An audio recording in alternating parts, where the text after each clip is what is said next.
Hello दोस्तों, मैं छोटन कुमार आप सभी को एनसीईआरटी ज्ञान पे स्वागत करता हूं। दोस्तों, आज हम बात करने वाले हैं जो जेक का मॉडल प्रश्न पत्र निकला है, जिसमें से आपका 40 एमसीक्यू रहेंगे और 40 सब्जेक्टिव क्वेश्चन रहेंगे। तो आज हम लोग इसमें देखेंगे सब्जेक्ट गणित का ऐसे मॉडल प्रश्न पत्र जो आपके एग्जाम में बहुत ही ज़्यादा इंपॉर्टेंट बन सकते हैं। इससे पहले हम लोगों ने सोशल साइंस और साइंस का 40 एमसीक्यू दोनों का है अपने यूट्यूब चैनल एनसीईआरटी ज्ञान पे वीडियो बनाकर आप अपलोड कर सके, उसमें आप जाकर देख सकते हो। तो आज हम लोग बात करने वाले हैं गणित का 40 एमसीक्यू क्वेश्चन। तो आते हैं पहले क्वेश्चन की ओर। तो जैसे कि पहला क्वेश्चन क्या दिया हुआ है कि पहला क्वेश्चन है कि 140 को अभाज्य गुणनखंड के गुणनफल के रूप में लिखा जा सकता है। दोस्तों, तो 140 का अगर हम गुणनखंड निकालेंगे, अभाज्य गुणनखंड, तो 140 को इस तरह से गुणनखंड निकाल सकते हैं। पहले 2 से लगाइएगा तो ये चला जाएगा आपका कितने बार में, 70 बार में। फिर इसको अगर आप 2 से लगाइएगा तो ये चला जाएगा आपका 35 बार में। और फिर इसको अगर आप 5 से लगाइएगा तो ये चला जाएगा आपका 7 बार में। उसके बाद तो जाएगा नहीं, तो बचा क्या आपका, तो हो गया 2 गुने 2 गुने 5 गुने 7। तो इस तरह से आपको कौन सा दिख रहा है, तो इस तरह से आपका दिख रहा है ऑप्शन नंबर आपका 2 गुने 2 गुने 5 गुने 7, ऑप्शन नंबर सी। तो ये हो जाएगा पहले का आपका सी नंबर ऑप्शन सही बिल्कुल। तो अब आते हैं आपके क्वेश्चन नंबर 2 की ओर। तो क्वेश्चन नंबर 2 क्या है दोस्तों कि एक धनात्मक संख्या 6q + 5 के रूप का है, तो यह संख्या निम्न में से क्या है। एक सम संख्या है, विषम संख्या, अपरिमेय संख्या या फिर जीरो। तो दोस्तों यहाँ पे आप क्या कर सकते हैं, q के जगह पर 6q दिया है + 5, तो q के जगह पर हम 1 रख देंगे, तो 6 गुने 1 हो जाएगा आपका, और प्लस क्या हो जाएगा 5। तो इसको अगर आप सॉल्व कीजिएगा तो 6 कम 6 और 5, 6 5 कितना हो जाएगा 11। उसी प्रकार अगर आप क्यू के जगह पर आप 2 रख देते हैं, क्या रख देते हैं आप 2, तो 6 दूनी 12 और 5 कितना हो जाएगा आपका, हो जाएगा आपका 17। उसी तरह अगर आप 3 रखिएगा तो 6 3 18 और 5 कितना हो जाएगा आपका, हो जाएगा आपका 23। उसी प्रकार अगर आप 4 रख दीजिएगा तो 6 चौक 24 और 5 कितना हो जाएगा आपका, आ जाएगा 29। तो जब भी आप देखिए 11 आ रहा है, 17 आ रहा है, 23 आ रहा है, 29 आ रहा है, तो ये सारा विषम संख्या आ रहा है। क्या सम संख्या आ रहा है, क्या आप परिमेय संख्या भी नहीं आ रहा है, ठीक है। तो आपका आंसर क्या हो जाएगा, तो आपका आंसर हो जाएगा आपका विषम संख्या है, ठीक है। तो तीसरा का ऑप्शन क्या हो जाएगा आपका, तीसरा का ऑप्शन हो जाएगा आपका ऑप्शन नंबर, सॉरी तीसरा नहीं, दूसरा का ऑप्शन नंबर हो जाएगा आपका विषम संख्या है। अब आता है क्वेश्चन नंबर तीसरा क्या, तो क्वेश्चन नंबर तीसरा क्या दोस्तों कि 5 + 2√3 किस प्रकार की संख्या है। तो जहां पे आ गया आपका √3, क्योंकि √3 क्या एक अपरिमेय संख्या है। √3 क्या दोस्तों आपका अपरिमेय संख्या है। तो जहां पे √3 आ गया, ठीक है, √3 आ गया आपका, तो ये अपरिमेय संख्या पूरे संख्या को क्या कर देगा, अपरिमेय संख्या बना देगा। तो इस तरह से हो जाएगा आपका तीसरा का ऑप्शन नंबर सी, अपरिमेय संख्या। अब आते हैं क्वेश्चन नंबर 4 की ओर। तो क्वेश्चन नंबर 4 क्या दोस्तों कि 2 धनात्मक पूर्णांक a तथा b दिए रहने पर यदि अद्वितीय पूर्ण संख्याएं q तथा r विद्यमान है तो निम्न में कौन से कथन सत्य है। तो दोस्तों आपको यहाँ पे पता होना चाहिए कि a बराबर फॉर्मूला होता है b × q + r। तो इस तरह का ऑप्शन कौन दिख रहा है आपको, तो ऑप्शन नंबर दिख रहा होगा आपको ऑप्शन नंबर बी। तो हो जाएगा चौथा का ऑप्शन नंबर आपका बी। अब आता है नेक्स्ट क्वेश्चन, क्वेश्चन नंबर 5 की। तो क्वेश्चन नंबर 5 क्या दोस्तों कि यदि किसी बहुपद के शून्यकों का योग तथा गुणनफल क्रमशः 3 और -2 है तो द्विघात बहुपद क्या होगा। तो दोस्तों यहाँ पे दिया है बहुपद के शून्यकों का योग तथा गुणनफल। तो शून्यकों का योग क्या होता है दोस्तों, तो अल्फा प्लस आपका बीटा। तो अल्फा प्लस बीटा आपका कितना दिया है, अल्फा प्लस बीटा दिया आपका 3, और अल्फा इंटू बीटा आपका दिया है -2। और आप लोगों को पता होगा कि शून्यकों का जो योगफल और बीटा अल्फा प्लस बीटा 3 दिया और अल्फा इंटू बीटा -2 दिया, तो द्विघात बहुपद क्या होगा ये पूछा। तो द्विघात बहुपद का फॉर्मूला होता है, क्या होता है formula, x² - alpha plus beta, फिर होता है इंटू x, और प्लस होता है alpha into beta is equal to क्या होता है 0। अगर आप इस समीकरण को सॉल्व करने की कोशिश कीजिएगा, ठीक है, तो आपका क्या आ जाएगा x² आ जाएगा, ठीक है, ये हो जाएगा आपका x², फिर माइनस होगा अल्फा इंटू बीटा कितना दिया हुआ, तो अल्फा इंटू बीटा दिया 3, और ये हो जाएगा x, तो 3x हो जाएगा। उसके बाद क्या हो जाएगा प्लस हो जाएगा, और अल्फा इंटू बीटा दिया, तो अल्फा इंटू बीटा कितना दिया, तो -2। तो आपका कुल तरह से समीकरण हो जाएगा x² - 3x और ये -2। तो इस तरह से ऑप्शन का कौन सा दिख रहा है, तो आपको ऑप्शन नंबर दिख रहा होगा x² - 3x -2, ऑप्शन नंबर सी। तो हो जाएगा आपका ऑप्शन नंबर 3 सही हो जाएगा, ठीक है दोस्तों। अब आता है क्वेश्चन नंबर 6 की ओर। तो क्वेश्चन नंबर 6 क्या है दोस्तों कि किसी बहुपद p × x के लिए ग्राफ आकृति में दिया गया है, तो बहुपद के शून्यकों की संख्या कितनी होगी। तो यहाँ से सिंपल से क्वेश्चन है, x एक्सिस को जितने बार काटेगा वही आपका आंसर हो जाएगा सही। तो x एक्सिस को देख सकते हैं आप कितना बार, एक बार यहाँ काटा है और 2 बार यहाँ काटा, तो इस तरह से हो जाएगा आपका आंसर कौन सा, ऑप्शन नंबर डी, 3 बार हो जाएगा, ठीक है। तो संयोगों की संख्या कितना हो जाएगा आपका 3। अब आता है नेक्स्ट क्वेश्चन, क्वेश्चन नंबर 7 की ओर। तो क्वेश्चन नंबर 7 क्या है दोस्तों कि बहुपद 4u² प्लस 8u का शून्य क्या होगा। तो दोस्तों 4u² plus 8u is equal to आप क्या लिख सकते हैं, इसको 0 लिख सकते हैं, ठीक है। और यहाँ से कॉमन क्या निकल रहा है, तो आपका कॉमन निकल रहा है आपका 4u, तो बचा क्या, तो u प्लस क्या बच गया आपका 2 बच गया, तो इज इक्वल टू क्या हो जाएगा 0। तो एक बार लिखिएगा 4u इज इक्वल टू 0, तो यहाँ पे हो जाएगा क्या आपका u बराबर 0। और एक बार लिखिएगा u plus 2 is equal to 0, तो u बराबर क्या हो जाएगा आपका -2। तो इस तरह से हो जाएगा क्या हो जाएगा 0 और -2। तो क्या आपको 0 और -2 कहीं पे नजर आ रहा है, बिल्कुल आ रहा है, ए और सी दोनों है। तो इस तरह से हो जाएगा आपका डी नंबर ऑप्शन, ए तथा दोनों आपका सही उत्तर हो जाएगा। तो ऑप्शन नंबर डी आप टिक मार सकते हैं, ठीक है। अब आता है question number next, question number 8 की ओर। तो क्वेश्चन नंबर 8 क्या है दोस्तों कि रैखिक समीकरण युग्म a1x plus b1y plus c1 is equal to 0 तथा a2x plus b2y plus c2 is equal to 0 यदि a1 बराबर a2 बराबर b1 a1 बट्टा a2 बराबर b1 बट्टा b1 बाई b2 बराबर c1 बाई c2 हो तो निम्न में कौन सा कथन चुने, ठीक है। तो इसका आप लोगों को फॉर्मूला याद होना चाहिए कि ये बहुत बार आप लोग देखेंगे कि जहाँ पे अगर a1 बाई a2 बराबर b1 बाई b2 बराबर c1 बाई c2 हो तो ये संपाती कहलाते हैं। क्या कहलाते हैं आपका संपाती, और इसका बहुत हल होता है, जिसको हम लोग बोल सकते हैं कि इसका अनेक हल होगा, ठीक है। अनेक हल होगा तो ऑप्शन नंबर कौन सा हो जाएगा आपका, ऑप्शन नंबर हो जाएगा आपका बी, अनेक हल होगा। और यहीं पे होता है, एक होता है a1 बाई a2 बराबर b1 बाई b2, ठीक है, is not equal to c1 by c2। तो ये आपका हो जाता है जिसका समांतर होता है और इसका कोई हल नहीं होता। और इसके अलावा एक और होता है, एक होता है a1 by a2 is not equal to b1 by b2 होता है, b1 बाई b2 होता है। तो ये इसका होता है अद्वितीय हल, ठीक है। इसका क्या होता है दोस्तों अद्वितीय हल। तो ये तीनों आप लोग याद रख सकते हैं, a1 by a2 b1 by b2 और c1 बाई c2, ये तीनों अगर बराबर है, a1 बाई a2 बराबर b1 बाई b2 बराबर c1 बाई c2, अगर ये बराबर रहेगा तो इसका अनेक हल होगा जो संपाती कहलाते हैं। अगर a1 by a2 is not equal to, जो बराबर नहीं होगा b1 बाई b2 का, तो इसका अद्वितीय हल होगा। और अगर a1 बाई a2 बराबर b1 by b2 is not equal to c1 by c2 होगा तो इसका कोई हल नहीं होगा, क्योंकि ये समांतर होता है, ठीक है दोस्तों। तो इस तरह से हो जाएगा कौन सा आपका 8वां का आंसर तो हो जाएगा बी। अब आता है question number next, question number 9 की हो। तो क्वेश्चन नंबर 9 क्या दोस्तों कि 6x minus 2y plus 9 is equal to 0 और 3x minus y plus 12 is equal to 0 को निरूपित कीजिए। जैसे कि ये संपाती है या प्रतिच्छेदी या समांतर या लंबवत है। तो सबसे पहले हम लोग को यहाँ पे क्या निकालना पड़ेगा, a1 बाई a2 निकालना पड़ेगा। सबसे पहले क्या निकालना पड़ेगा दोस्तों हम लोगों को, यहाँ पे निकालना पड़ेगा a1 बाई a2। तो आप a1 बाई a2 निकाल सकते हो। तो a1 कितना हो गया आपका 6 हो गया और a2 कितना हो गया 3। अगर इसको आप लोग काटिएगा तो आपका आ जाएगा 2। उसी प्रकार आप लोग को क्या करेगा, पहले निकालना पड़ेगा b1 और निकालना पड़ेगा आपका b2। तो b1 बाई b2 अगर आप निकाल सकते हैं, यहाँ पे निकालिएगा b1 कितना दिया, तो दिया आपका -2 और b2 कितना दिया है तो -y है, तो -y में क्या बचा तो -1 है। तो अगर इसको सोल्व कीजिएगा तो आ जाएगा 2, ठीक है। और अगर c1 बाई c2 हल कीजिएगा, अगर c1 बाई c2 हल कीजिएगा तो आपका c1 कितना दिया, तो c1 दिया 9 और c2 कितना दिया है, तो c2 दिया आपका 12। अगर इसको हल कीजिएगा तो ये आ जाएगा 3/4 आ जाएगा। क्या आ जाएगा आपका 3/4। तो क्या ये तीनों बराबर है, क्या नहीं, दो बराबर है। a1 बाई a2 बराबर है और b1 बाई b2 बराबर है। क्या बराबर है आपका a1 बाई a2 बराबर है और b1 बाई b2 बराबर, लेकिन c1 by c2 is not equal to, मतलब c1 बाई c2 बराबर नहीं है। तो ये क्या हो गया आपका समांतर हो जाएगा, ठीक है। तो इस तरह से हो जाएगा आपका 9वां का ऑप्शन नंबर बी, समानांतर। क्या हो जाएगा आपका समांतर। अब आता है नेक्स्ट क्वेश्चन,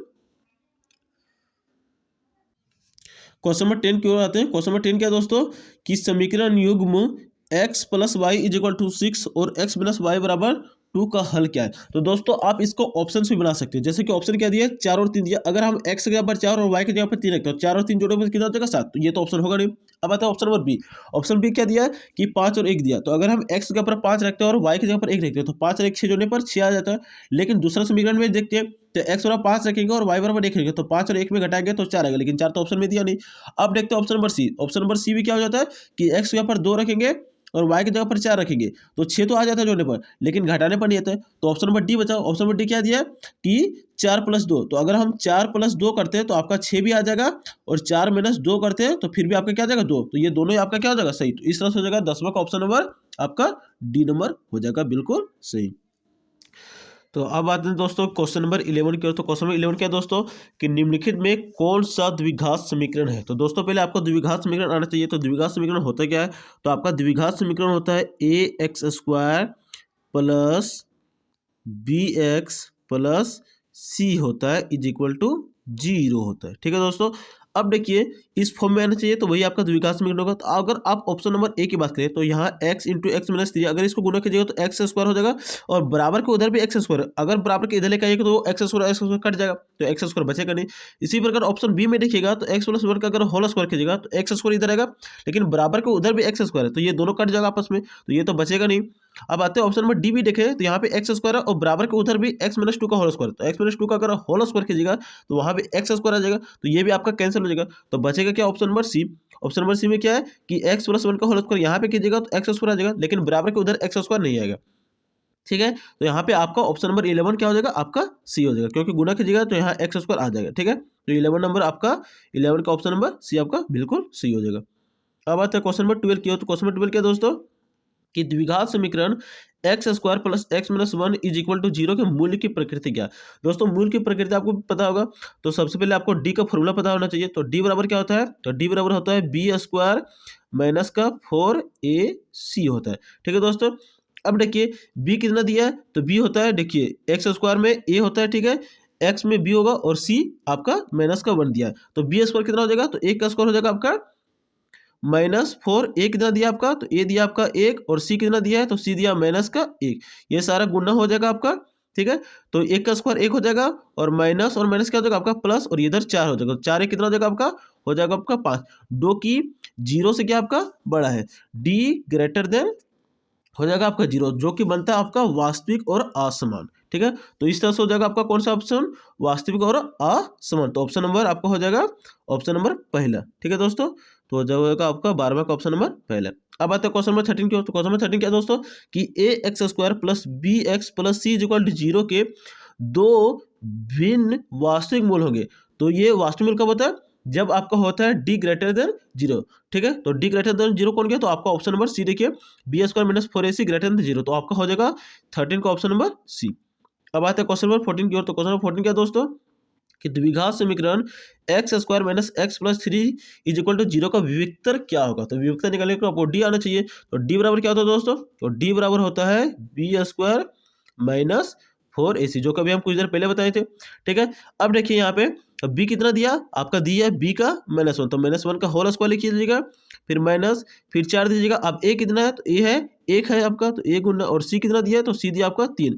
अगर इसको सोल्व कीजिएगा तो 1 हो जाएगा इधर, और माइनस हो जाएगा आपका 4 तिया 12। तो अगर 1 में -12 घटाइएगा तो बचेगा कितना आपका, तो बचेगा आपका -11। तो क्या -11 कहीं पे दिया हुआ है, बिल्कुल दिया हुआ है। तो ऑप्शन नंबर कौन सा दिया, ऑप्शन नंबर डी। तो 14 को हो जाएगा आपका ऑप्शन नंबर डी। अब आता है क्वेश्चन नंबर 15 की ओर।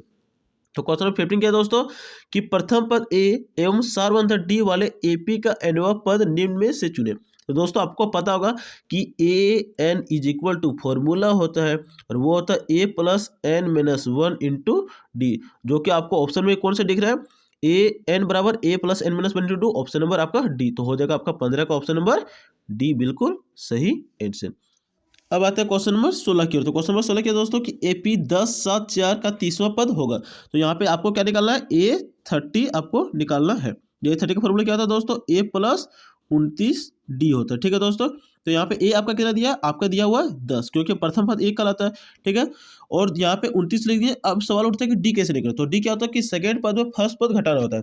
तो अगर आप 7 में 10 घटाएगा तो बचेगा कितना आपका, -3 बच जाएगा। ठीक है, तो हो जाएगा 29, ये कितना हो जाएगा आपका -87 हो जाएगा, और ये प्लस कितना 10। अगर 87 में 10 के तो आपका बचेगा कितना, तो बचेगा -77। तो क्या -77 कहीं पे दिया हुआ, तो बिल्कुल दिया हुआ। तो कौन सा ऑप्शन हो जाएगा आपका, ऑप्शन नंबर 16 का ऑप्शन नंबर सी बिल्कुल आपका सही आंसर हो जाएगा। अब आता है क्वेश्चन नंबर 17 की ओर। तो क्वेश्चन नंबर 17 क्या दोस्तों कि एपी 3 8 13 18 डॉट डॉट डॉट का कौन सा पद 78 है। यहाँ पे पूछ रहा है कि एन कौन सा पद में 78 होगा। तो यहाँ पे क्या करिए, हम लोग को ए एन दिया हुआ, ए एन कितना दिया हुआ दोस्तों, तो आप लोग का दिया हुआ है 78। ठीक है दोस्तों, अब देखिए ए एन का भी फॉर्मूला हम लोग देखे थे, क्या होता है, एन का फॉर्मूला होता है a plus n minus 1 into d, बराबर कितना आपको मिल गया है, आपको मिल गया है 78। अब क्या कर सकते हैं, इसको सॉल्व कर सकते हैं। तो ए कितना दिया हुआ, तो ए आपका दिया हुआ 3 प्लस एन माइनस 1, तो एन तो निकालना है आप लोग को।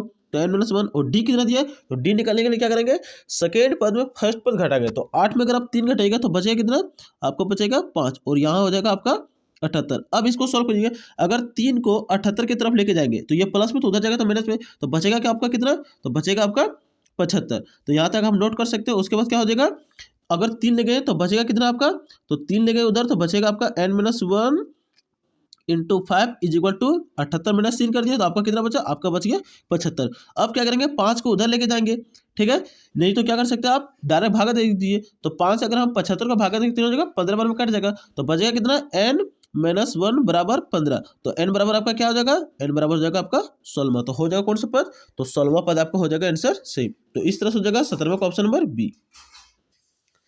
अब आता है नेक्स्ट क्वेश्चन नंबर 18 की ओर। तो क्वेश्चन नंबर 18 क्या है दोस्तों कि समरूप त्रिभुज की संगत भुजाएं खाली स्थान होती है। तो दोस्तों आप लोग को पता होना चाहिए कि त्रिभुज की संगत भुजाएं समरूप त्रिभुज की संगत भुजाएं क्या होती है वो होती है आपकी समानुपाती। तो इस तरह से हो जाएगा 18वां का ऑप्शन नंबर आपका बी बिल्कुल सही।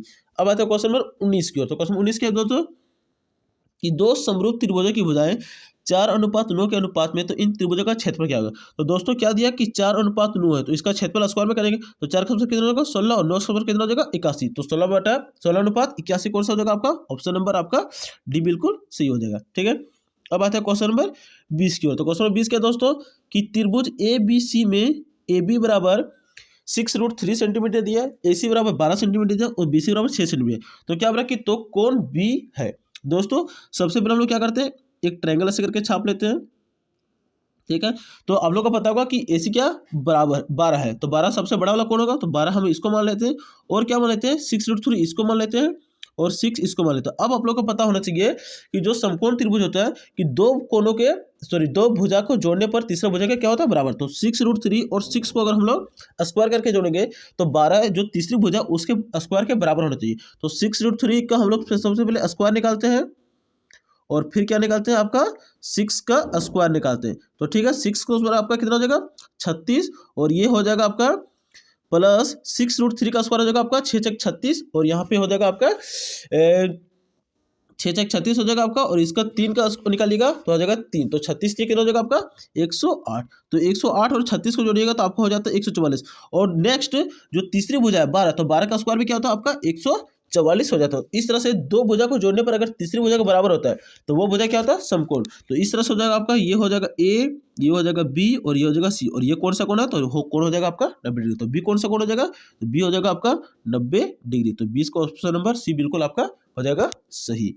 अब आते हैं नेक्स्ट क्वेश्चन नंबर 21 की ओर। तो क्वेश्चन नंबर 21 क्या दोस्तों कि मूल बिंदु से बिंदु P3-4 की दूरी क्या है। तो दोस्तों जब भी बोले मूल बिंदु से तो आपको कुछ नहीं करना बस स्क्वायर ऐसे करके निकाल देना। तो 3 का स्क्वायर प्लस 4 का स्क्वायर तो 3 का स्क्वायर कितना हो जाएगा आपका 9 हो जाएगा और 4 का स्क्वायर कितना हो जाएगा 16 और इसको अंडर रूट कर देंगे तो 16 में कितना हो जाता है आपका अंडर रूट हो जाएगा आपका 25 और 25 का क्या निकलेगा 5। तो 5 मात्रक आपका हो जाएगा बिल्कुल सही आंसर। तो 21 का कौन सा हो जाएगा 21 का ऑप्शन नंबर हो जाएगा आपका बिल्कुल सही 5 मात्रक।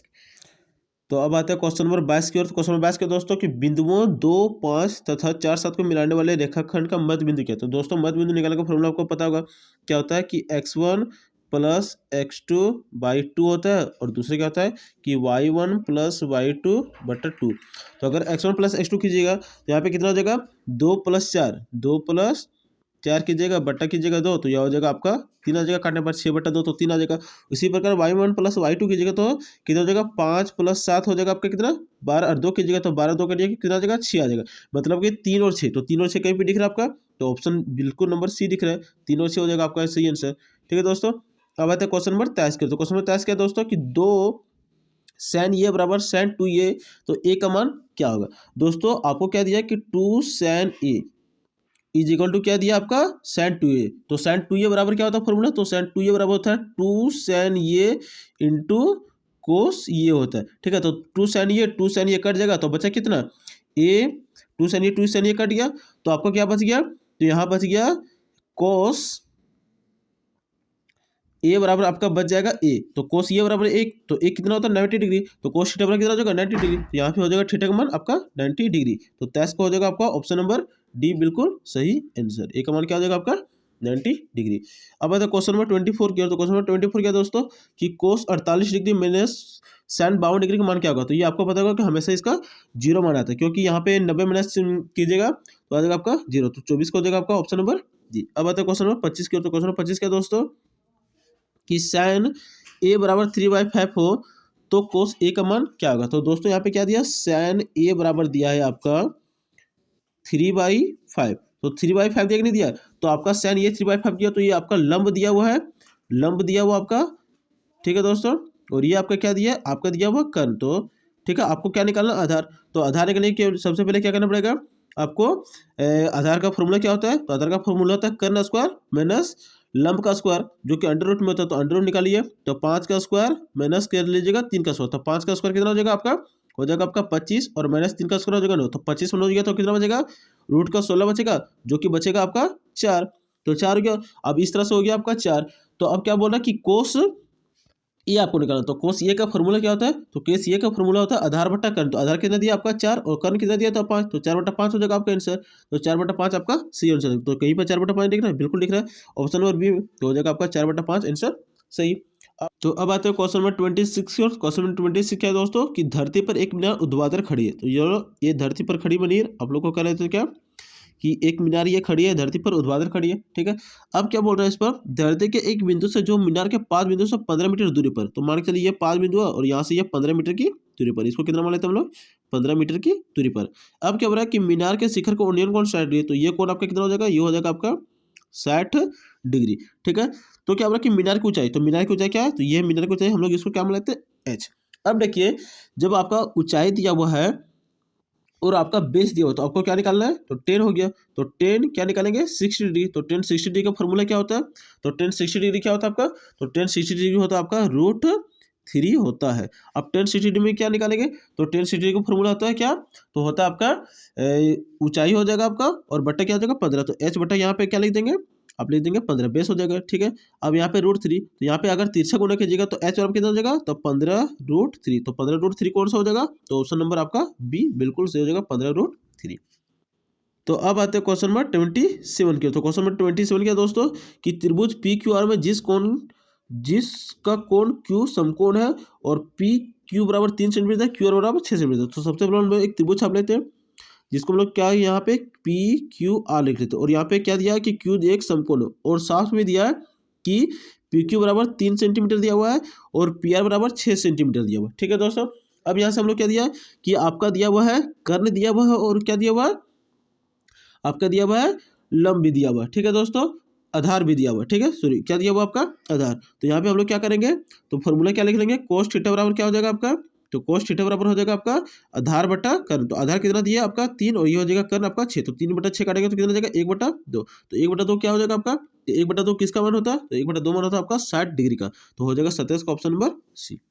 अब आता है question number next, question number 28 की ओर, तो क्वेश्चन नंबर 28 क्या है कि एक वृत्त की कितनी स्पर्श रेखाएं हो सकती है। तो दोस्तों जैसे मान के चलिए ये वृत्त है, ठीक है, तो वृत्त की ऐसे भी स्पर्श रेखा हो सकती है, इधर से भी स्पर्श रेखा, इधर से भी, कहीं से भी बहुत सारे हो सकती है, तो अनंत हो जाएगा 28 का ऑप्शन नंबर ए। अब आता है क्वेश्चन नंबर 29 की ओर, तो क्वेश्चन नंबर 29 क्या दोस्तों कि 5 सेंटीमीटर त्रिज्या वाले एक वृत्त बिंदु पी पर स्पर्श रेखा पी क्यू केंद्र ओ से जाने वाले एक रेखा में बिंदु क्यू पर इस प्रकार मिलती है कि ओ क्यू बराबर 12 सेंटीमीटर, तो पी क्यू की आपके क्या बोला कि लंबाई। तो सबसे पहले हम लोग क्या करेंगे, एक वृत्त खींच लेते हैं जिसकी त्रिज्या कितना सेंटीमीटर 5 सेंटीमीटर, मान के चलिए ये वृत्त है और इसकी त्रिज्या 5 सेंटीमीटर ये आपका दिया हुआ। फिर क्या बोला कि बिंदु पी पर एक स्पर्श रेखा पी क्यू केंद्र ओ से मिलने वाली एक रेखा क्यू पर इस प्रकार मिलती है। तो सबसे पहले हम लोग यहाँ पे मान लेते हैं कोई बिंदु क्यू होगा, ठीक है, इसको हम लोग क्यू मान लेते हैं। अब क्या बोल रहा है कि ये एक स्पर्श रेखा ऐसे करके मिली है और यहाँ पे ओ से ऐसे करके मिली है, ये इसको हम लोग ओ मान लेते हैं, ठीक है, और ये यहाँ पे क्या है, ये आपका पी है और साथ में ओ क्यू की दूरी भी दिया हुआ है, ओ की दूरी कितना दिया हुआ है आपका, दिया हुआ है आपका 12 सेंटीमीटर, तो इसको हम लोग 12 मान लेते हैं, इसको 12 सेंटीमीटर मान लेते हैं, ठीक है। अब आपको निकालना क्या है पी क्यू की दूरी, इस दूरी को निकालना। अब देखिए आप लोग जब समकोण त्रिभुज पढ़े ये क्या हो गया आपका 90 डिग्री, तो ये 12 ये 5 है, तो ये क्या हो जाएगा बेस, जिसको हम लोग आधार और लंब बोलते हैं, तो आधार और लंब को अगर जोड़ेंगे तो कर्ण के बराबर होगा, तो 12 और 5 का हम लोग स्क्वायर निकालेंगे, तो 12 का स्क्वायर और 5 का स्क्वायर और इसको अंडर रूट में करेंगे तो 12 का स्क्वायर कितना हो जाएगा 144 और 5 का स्क्वायर हो जाएगा आपका 25, तो कितना हो जाएगा 169 हो जाएगा रूट में। तो 169 को अगर हम लोग निकालें तो क्या निकलेगा, वर्गमूल इसका निकलेगा 13। तो इस तरह से आपका 13 ऑप्शन नंबर हो जाएगा सही। तो 13 कौन सा, ऑप्शन नंबर बी हो जाएगा आपका। अब आता है क्वेश्चन नंबर 14 की ओर। तो question number 14 sorry question number 30 की ओर। तो क्वेश्चन नंबर 30 क्या है दोस्तों कि टी क्यू केंद्र ओ वाले किसी वृत्त पर दो स्पर्शरेखा इस प्रकार है कि त्रिभुज एंगल पी ओ क्यू बराबर 110 डिग्री, तो पी टी क्यू बराबर है। ठीक है दोस्तों, तो सबसे पहले एक हम लोग वृत्त छाप लेते हैं और ये इस तरह से करके दिया हुआ है और यहाँ पे टी दिया हुआ है। ठीक है, और ये आपका क्या दिया है, इसको हम लोग मान लेते हैं एक बिंदु P और एक बिंदु क्या दिया है Q, और साथ में क्या बोला कि इसके जो वो है और इस कोण है ये आपका कितना है 110 डिग्री। ये कोण कौन सा आपका 110 डिग्री। तो आपको ये कोण पूछ रहा है कि ये कोण आपका कितना होगा। ठीक है, तो दोस्तों ये अगर 10 दिया है तो T प्लस कितना हो जाएगा 110 बराबर क्या हो जाएगा आपका 180। तो T बराबर क्या हो जाएगा 180 में अगर आप 10 घटाइएगा 110 घटाइए तो बचेगा कितना आपका 70 बचेगा। तो ये हो जाएगा आपका 70 का ऑप्शन नंबर बी 70 आपका सही आंसर हो जाएगा। अब आते हैं क्वेश्चन नंबर 31 की ओर। 31 क्वेश्चन क्या होगा, 60 डिग्री केंद्रीय कोण और 14 सेंटीमीटर त्रिज्या वाले त्रिज्यखंड का क्षेत्रफल है। तो दोस्तों त्रिज्यखंड का क्षेत्रफल आप लोगों को पता होगा कि होता है थीटा बटा 360 इंटू पाई आर स्क्वायर। अगर आप थीटा का मान क्या रखिएगा 60 बट्टा क्या हो जाएगा आपका 360 गुने हो जाएगा पाई क्या हो जाएगा आपका 22/7 हो जाएगा गुने आर स्क्वायर। तो आर कितना है आपका 14, तो 14 को 2 बार लिख सकते हैं आप। ठीक है, अब इसको काटिएगा तो 7 दूनी 14, ये 2 बार में कटा गया आपका, और फिर ये 60 से 6 बार में कट जाएगा। ठीक है, और ये 2 से क्या आपको इसको 3 बार में काट सकते हैं। तो 22 और 14 को गुना कीजिएगा तो 22 और 14 कितना होता है, तो 22 और 14 गुना कीजिएगा तो आपका हो जाएगा 308। तो 308 बटा क्या हो जाएगा आपका, तो 308 बटा 3 कौन सा सेंटीमीटर स्क्वायर। तो ऑप्शन नंबर डी आपका सही हो जाएगा 308 बटा 3 सेंटीमीटर स्क्वायर। अब आए तो क्वेश्चन नंबर 32 कर। तो क्वेश्चन नंबर 32 क्या दोस्तों कि त्रिज्या आर वाले वृत्त के उस त्रिज्यखंड का क्षेत्रफल जिसका कोण P डिग्री है। तो जहाँ पे थीटा था वहाँ पे P आ गया, तो क्या हो जाएगा फॉर्मूला आपका हो जाएगा थीटा की जगह पर P लिख देंगे और P बटे क्या हो जाएगा 360 और इंटू हो जाएगा पाई आर स्क्वायर। तो देखिए P के जगह पर क्या इस तरह है, ऑप्शन नंबर डी लिख रहा है, तो ऑप्शन नंबर डी आपका क्या हो जाएगा आपका सी हो जाएगा। अब आते हैं क्वेश्चन नंबर 33 और। तो क्वेश्चन नंबर 33 क्या है दोस्तों कि दो वृत्तों की त्रिज्या क्रमशः 19 सेंटीमीटर और 9 सेंटीमीटर, उस वृत्त की त्रिज्या क्या होगी जिसकी परिधि इन दोनों वृत्तों की परिधियों के योग के बराबर है।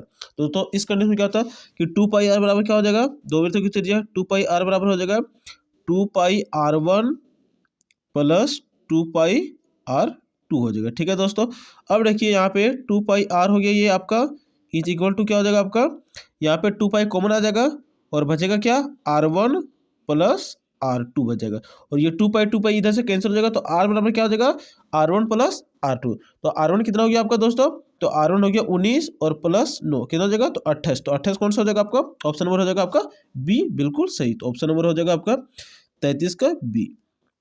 अब आता है क्वेश्चन नंबर 34 की ओर। तो 34 नंबर क्वेश्चन क्या है दोस्तों कि सबसे बड़े बांस की लंबाई बताइए जो एक 12 मीटर लंबे 9 मीटर चौड़े और 8 मीटर ऊंचे कमरे में रखी जा सकती है। जब भी इस तरह का क्वेश्चन पूछेगा दोस्तों तो कुछ नहीं करना है, सबसे पहले अंडर रूट लिख जाएगा और वहाँ पे L square plus B square plus H square तीनों को निकाल दीजिएगा, आपका आंसर मिल जाएगा। तो एल कितना हो जाएगा, तो एल 12, तो 12 का कितना हो जाएगा स्क्वायर कीजिएगा तो 144 हो जाएगा।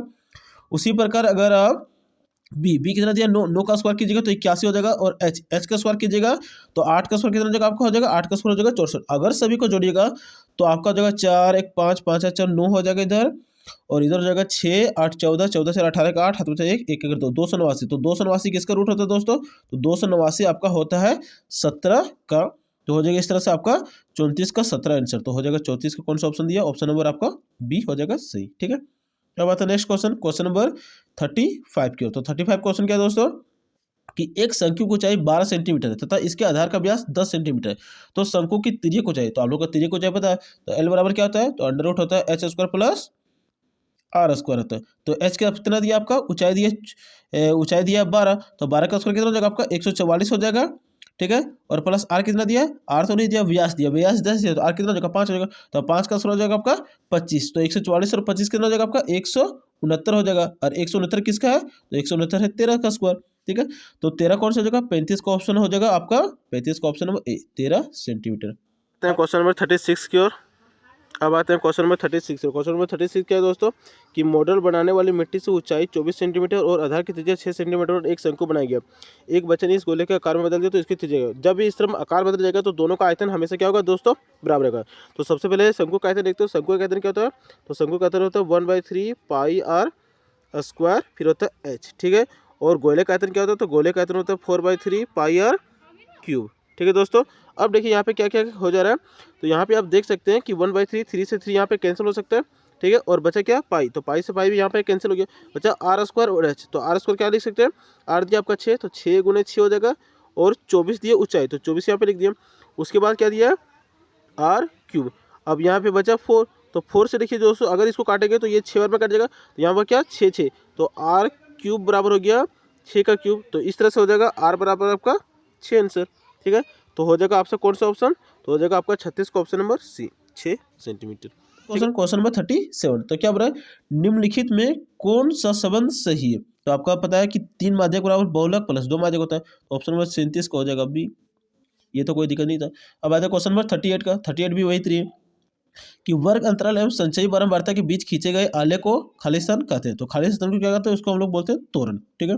अब आता है क्वेश्चन नंबर 39 की। तो 39 नंबर क्वेश्चन क्या है दोस्तों कि निम्नलिखित में से कौन सी संख्या घटना की प्रायिकता नहीं हो सकती। तो दोस्तों आप लोगों को पता होगा कि प्रायिकता में कभी भी माइनस नहीं हो सकता, तो ऑप्शन नंबर बी हो जाएगा आपका सही। अब आते हैं क्वेश्चन नंबर, अंतिम क्वेश्चन मैथ का 40 नंबर क्वेश्चन है, जो कि एमसीक्यू का है कि पीई बराबर प्रायिकता ई बराबर 0.05 है, तो ई नहीं की प्रायिकता क्या होगी। तो जब भी इस तरह क्वेश्चन पूछे तो एक में माइनस कर दीजिएगा 0.05, तो जो बचेगा वो आपका आंसर हो जाएगा। तो बचेगा कितना, 0.95 बचेगा, तो ये हो जाएगा। तो इस तरह से ऑप्शन नंबर कौन हो जाएगा, आपका ऑप्शन नंबर हो जाएगा सी। तो आज के लिए इतना ही।